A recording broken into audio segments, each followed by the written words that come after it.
بص بقى يا سيدي، اكتر حاجه بتضايقني في اي حد وهو بادئ سواقته ان هو يكون ماشي. انا دلوقتي بص قدام كده شايف المطب وشايف الناس كلها بتهدي المطب، فانا باجي من هنا كده وابدا ادوس سنه فرامل بسيطه، هديت شويه، كل ما اقرب ابدا اهدي اكتر واهدي اكتر واهدي اكتر واهدي اكتر لغايه ما اوصل لسرعه مناسبه لسرعه المطب.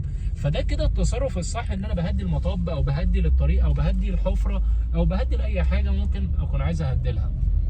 المشكله بقى بتاعت الناس المبتدئه ايه؟ ان هو مقتنع ان هو لازم يهدي لما يوصل للمكان، وده غلط جدا. فلاقيه يجري يجري يجري، فيجي يوصل عند المطب ذات نفسه ويبدا بقى عايز يدوس فرامل هنا، فيلاقي نفسه ان هو خلاص هيخبط في المطب او هيخبط في الناس اصلا اللي مهديه قدامه، فيقوم جاي عامل ايه بقى؟ يقوم جاي دايس فرامل قويه جدا عشان خاطر يتفادى ان هو مثلا يخبط في الناس دي.